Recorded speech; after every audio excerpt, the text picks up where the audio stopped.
Hi friends, എന്തൊക്കെയുണ്ട് വിശേഷം? എല്ലാവർക്കും സുഖമല്ലേ?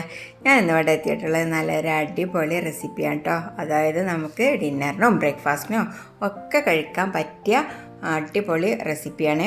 അതുപോലെ നമുക്ക് മട്ടൻ കറി, ചിക്കൻ കറി, ബീഫ് കറി അങ്ങനെയൊക്കെ അതിൻ്റെയൊക്കെ കൂടെ ഒരു കോമ്പിനേഷനായിട്ട് നല്ല അടിപൊളി റെസിപ്പിയാണിത്. കഴിക്കാൻ പറ്റും. പിന്നെ അതൊന്നും ഇല്ലല്ലോ, ഇനി വെറുതെ കഴിക്കുക. അതുപോലെ നമുക്ക് വീട്ടിൽ ഫംഗ്ഷനും കാര്യങ്ങളൊക്കെ ഉണ്ടാകുന്ന സമയത്ത് നമുക്ക് ചപ്പാത്തി, പൊറോട്ട അങ്ങനെയൊക്കെ നമ്മൾ ഉണ്ടാക്കി വെക്കില്ല. അതേപോലെ നമുക്കൊരു വേറൊരു വെറൈറ്റി ആയിട്ട് ഇതും ഉണ്ടാക്കാം കേട്ടോ. അപ്പോൾ ഒരു പ്രത്യേക ഫ്ലേവറായിട്ട് നമുക്ക് കിട്ടുകയും ചെയ്യും. ആരും കാണാത്തൊരു മോഡലാവുകയും ചെയ്യും. അപ്പോൾ എല്ലാവർക്കും അത് എന്താ പറയുക, അടിപൊളിയായിരിക്കും. അപ്പോൾ അത് ഇപ്പോൾ എന്താ പറയുക, ഇത് ചൂടോട് കൂടെ ഇങ്ങനെ ഇതളായിട്ടാണ് ഉണ്ടാവുക.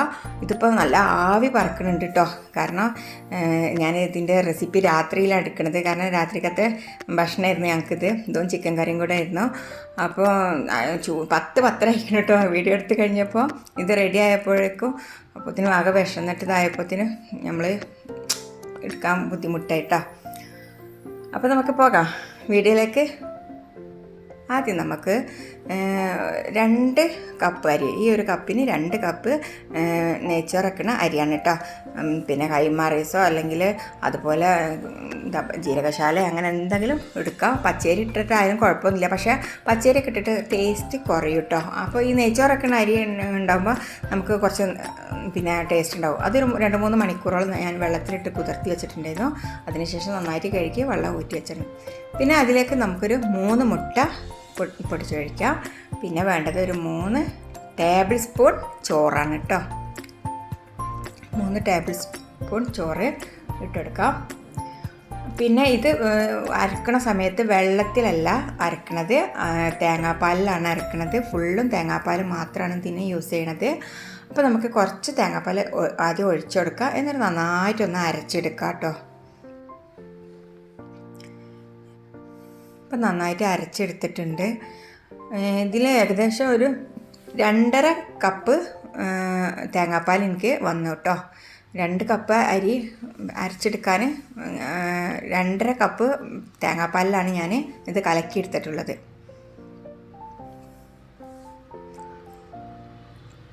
മിക്സിയിലേക്ക് ഒഴിച്ചിട്ട് ബാക്കി ഒഴിച്ചെടുക്കാം. ഇനി നമുക്കിതിലേക്ക് ആവശ്യത്തിനുള്ള ഉപ്പും കൂടെ ആഡ് ചെയ്യണം. നന്നായിട്ട് തന്നെ ഒന്ന് ലൂസാക്കി എടുക്കുക. കാരണം ആദ്യം കുറച്ച് തേങ്ങാപ്പാൽ ഒഴിച്ചിട്ടാണ് അരക്കേണ്ടത്. കാരണം അരിഞ്ഞ് കിട്ടില്ലല്ലോ, അതുകൊണ്ടാണ് കുറച്ച് ഒഴിച്ചിട്ട് അരച്ചത്. പിന്നെ ബാക്കിയുള്ളതും കൂടെ ഒഴിച്ചിട്ട് നമുക്ക് നന്നായിട്ടൊന്ന് അതിൻ്റെ ലൂസാക്കി എടുക്കാം.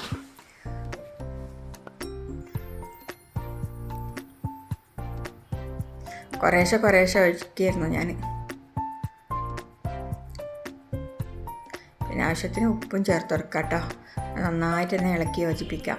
പിന്നെ എൻ്റെ ചാനൽ ഇതുവരെ സബ്സ്ക്രൈബ് ചെയ്യാത്തവരാരെങ്കിലും ഉണ്ടെങ്കിൽ പ്ലീസ് ഒന്ന് സബ്സ്ക്രൈബ് ചെയ്യണേ. കൂടെ കാണുന്ന കുഞ്ഞ് ബെലൈക്കനും കൂടെ ഒന്ന് ക്ലിക്ക് ചെയ്ത് ഞാൻ 3 ഓപ്ഷൻ വരും. അതിൽ മുകളിൽ ഓൾ എന്ന ഓപ്ഷൻ ക്ലിക്ക് ചെയ്ത് ഞാനിടുന്ന എല്ലാ വീഡിയോസും നിങ്ങൾക്ക് അപ്പോഴക്കപ്പം കിട്ടുന്ന കേട്ടോ. പിന്നെ നമുക്ക് ഒരു ഇഡ്ഡലി പാത്രമാണ് കേട്ടോ. ഒരു സ്റ്റീം ചെയ്തെടുക്കാനാണ് കേട്ടോ അത്. അപ്പോൾ സ്റ്റീം ചെയ്യാൻ വേണ്ടി ഞാൻ ഇഡ്ഡലി പാത്രമാണ് വെച്ചിട്ടുള്ളത്. അതിൽ വെള്ളം വെച്ചിട്ടുണ്ട്. പിന്നെ ഒരു പ്ലേറ്റ് വെച്ചിട്ടുണ്ട്. പ്ലേറ്റിൽ നെയ്യ് നന്നായിട്ട് തടവി കൊടുത്തിട്ടുണ്ട്. അതിനുശേഷം 2 കയ്യിൽ ഒഴിച്ചെടുക്കാം കേട്ടോ. എന്നിട്ട് ഒന്ന് മൂടി വെക്കാം. മൂടി വെച്ചതിന് ശേഷം 1 മിനിറ്റ് കഴിഞ്ഞാൽ തന്നെ, 1-2 മിനിറ്റ് കഴിഞ്ഞാൽ തന്നെ അത് ഒന്ന് ആവും. അപ്പോൾ അതിൻ്റെ മുകളിൽ നമുക്കൊന്ന് മിൽമ നെയ്യ് ഒന്ന് സ്പ്രെഡ് ചെയ്ത് കൊടുക്കുക. ഒന്ന് ബ്രഷ് വെച്ചിട്ടൊന്ന് തടവി കൊടുക്കുക കേട്ടോ. കാരണം എങ്കിലേ ലെയറായിട്ട് വരുള്ളൂ. അതിന് വേണ്ടിയിട്ടാണ് നെയ്യ് തടവുന്നത്. മാത്രമല്ല നല്ലൊരു ടേസ്റ്റുമാണ് നെയ്യ് തടവുമ്പോൾ. ഇനി അതിനുശേഷം നമുക്ക് വീണ്ടും ഒഴിക്കാം. അങ്ങനെ നമുക്ക് എത്ര ലെയർ വേണമെങ്കിലും നമുക്ക് ഇതേപോലെ ചെയ്തെടുക്കാം.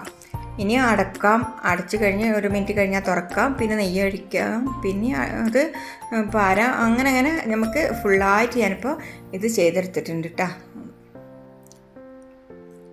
ഇനി നമുക്കതെടുക്കാം. അങ്ങനെ നമ്മുടെ ഇതളപ്പം ഇവിടെ റെഡി ആയിട്ടുണ്ട്. ഇൻഷാ അല്ലാഹ് അടുത്തൊരു വീഡിയോയിൽ വീണ്ടും കാണാം. Thanks for watching.